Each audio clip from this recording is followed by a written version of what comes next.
Howdy again. Howdy. It's I'm still in Australia. I'm actually really enjoying just getting back my energy. Travel takes it out of you, doesn't it? It's but yeah, I was thinking just a thing for some of the young guys, start looking into retirement as early as you can. I recommend. But the thing is to plan your future. So don't worry so much about earning big dollars. Just have a steady job and look into your preservation age to find out when you can access your super. And the earlier you start work and start building up your super and your savings, and yeah, it pays to look into it, because I was a little bit slow on this, but I've been researching a lot lately, and just as well, I tell you, because I haven't quite turned 60, but I'm very close, and there's a lot you need to know before you do hit 60. And 60 comes around really quick. I know everyone says it, but you really need to understand that time moves quite fast, and you need to make use of your younger years and commit and work hard, and just do the best you can. And you don't have to listen to these people that say you need $1 million to retire. When you look into how the system works, if you had $1 million in your super, you wouldn't get a pension. You go above the threshold, or whatever they call it. So in some ways, work the system so it works for you. There's a magic number, they call it. So say you were born after the 1st of July 1964, I think it is, your preservation age would be 60. So that's when you can access your super, but you can only access your super if you say you're retired. That means you stop work. So then your super is different to your pension. So you can only get your pension at age 67. So you've got between 60 and 67, 7 years you have to survive for. If that's the choice you make, you want to retire and blah, blah, blah. You can transition to retire, which means you can take something like it's between 4% and 14%. So if you had 300,000 in your thing and you said, I'm going to take 10% of that, so you get 10% of that every year paid to you, then you can work a part-time job or something. You can work a little bit. I don't know what the figures are, but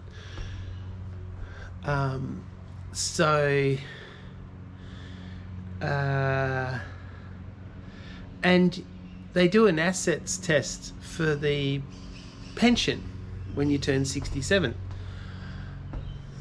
And if you have been lucky enough to purchase a home or property with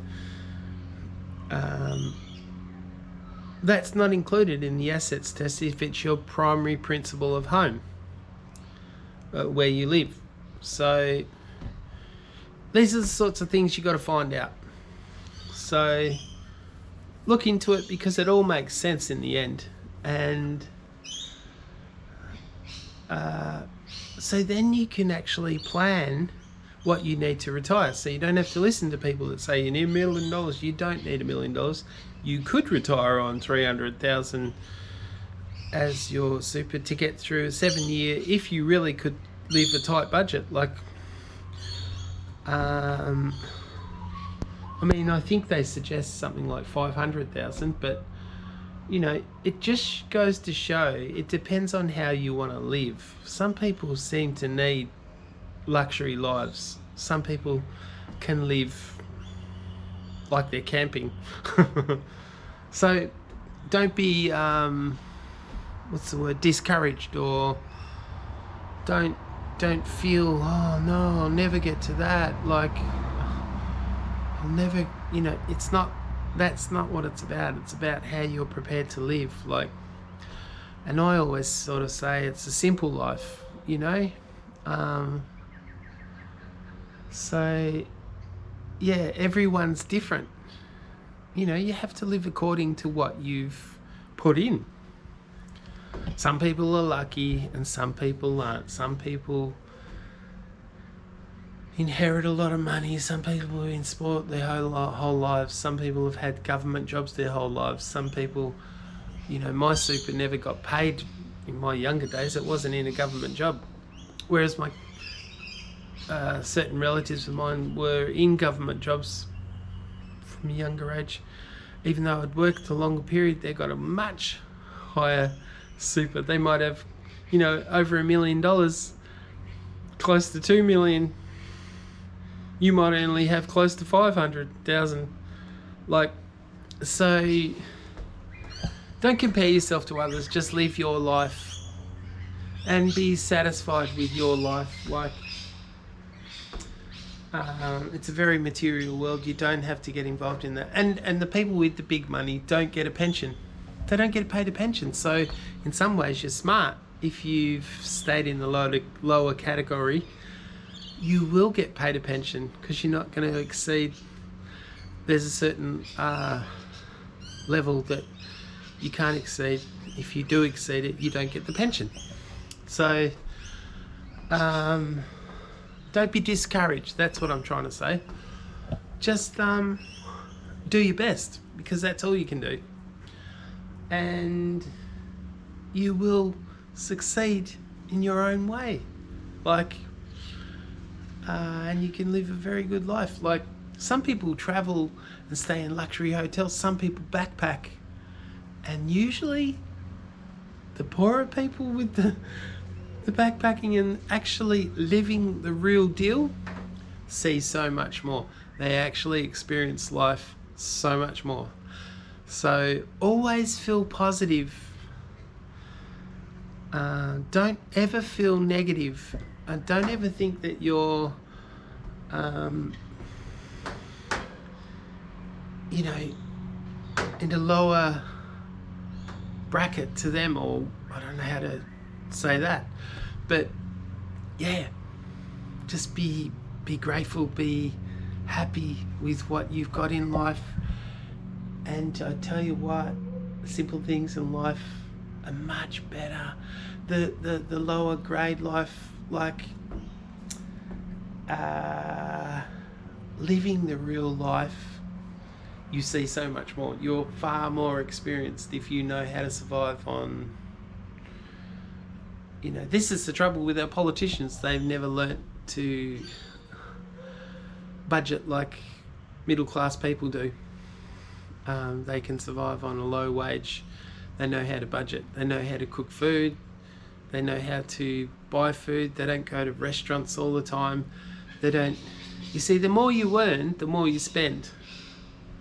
If you're on a very high wage, executive jobs, you have to buy suits. If you've got pets, you pay for dog care.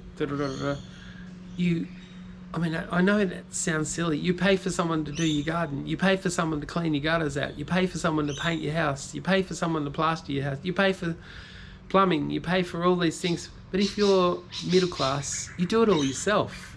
So you're still on the same wage. Do you understand what I'm saying? You're still on the same wage as a high wage, because you're actually doing that work yourself. You're not paying the plumber, the painter, the decorator, the landscaper, the dog care man. So you can make it work. There's always another way. So never be discouraged. Don't let it make you stop. Don't listen to the negativity out there in the world. Go forth and purchase a place, invest. Don't ever listen to anyone that says property always goes down, you lose out. You never lose it. Has gold ever gone down? No. Has property ever gone down? No. Don't listen to their rubbish. Because when you really look at it, it's always a good investment. Like, and you can subcounter that by, you're not paying rent, you're not paying, and the maintenance. If you can do it yourself, that's where you win. The people that can't do it themselves, yeah, I understand. You can't do it, so you're going to invest in shares and all the rest of it because you couldn't buy the house and maintain it yourself. I understand that. But for the guys out there that can, it's no big deal. It's very easy. Everything. Plumbing, painting, decorating, landscaping, you can do it. Don't be lazy. It's better than getting on drugs and drinking and going to parties and all that. You can invest, you can move forward in your life. Don't ever listen to these wankers out there that tell you otherwise. I'm proof of that. I wouldn't even want to talk to you if you tried to go against what I'm... Because I've literally lived a life on low wages and I've succeeded to the best of my ability. But I'm trying to encourage, not discourage. I'm not trying to have an argument or get involved with any negative people. I'm trying to really push people to survive and not be discouraged.